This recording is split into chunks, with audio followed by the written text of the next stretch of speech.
In 1936, in Seoul, Korea, Matsuyama Hideo, my father, was born. He was born during the Japanese occupation of Korea, and if he spoke Korean or used his Korean name, which is Oh Sang-gyu, he would be beaten.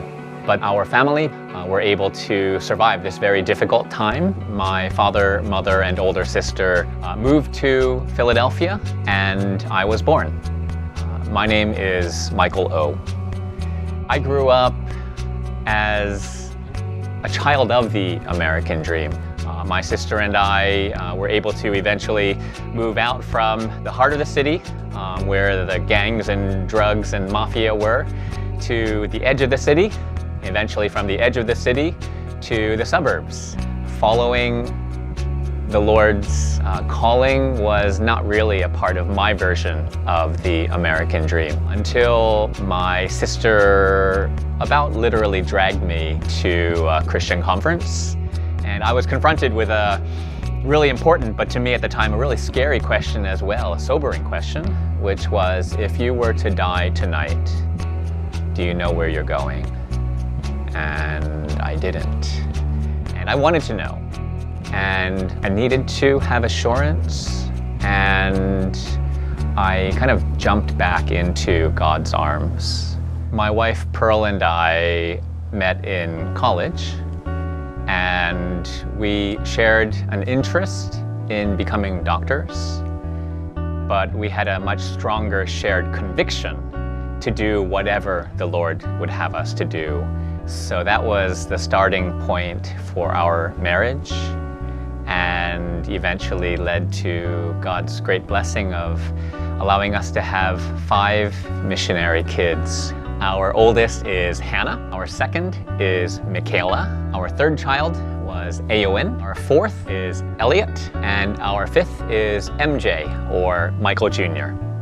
We had a growing conviction that the Lord would have us to give our lives for the 3 billion people in the world who have little or no opportunity to hear the gospel. When we read our Bibles and heard Christ's words, love your enemies, after trying to figure out what that would mean for us, because we didn't have any enemies that we knew of, it led us to thinking about God's call for us to love the Japanese, the historical enemy of Koreans.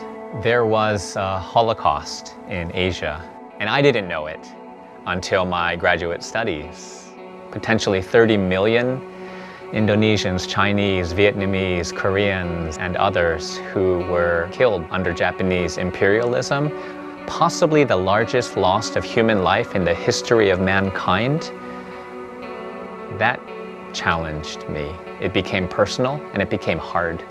But the gospel doesn't shy away from the realities of human darkness. It was a reminder of my own darkness. During our short term in Japan, we asked so many missionaries, pastors, Christians, what can be done for Japan? And 100% of them all said, we need to train leaders. We wanted to do it in a way that was transformational in pedagogy, that was in a uniquely strategic geographic location, and also with a rock-solid transformational theology that was just faithful to the gospel. And those 3 dynamics together, I think, led to the unique school, which is Christ Bible Seminary. The vision for CBI Japan really started with Christ Bible Seminary. From there, we had further convictions, which included the desire to reach Japanese non-Christians with the gospel. We had been praying for God to allow us to be in a place where culture is being made, where influencers are being raised up. And after 7 years, God provided what was a $20 million property for an amazing price of $1.2 million. We never could have imagined that we could establish a gospel ministry just 5 minutes walk from Nagoya station, the largest train station in the world and the center of all of Japan. This became our megaphone for sharing the love of Jesus Christ and the home of the ministry of CBI. I can't wait to witness all that God is going to do to establish His gospel, His church, His people, His witness here in Japan. I invite you to be a part.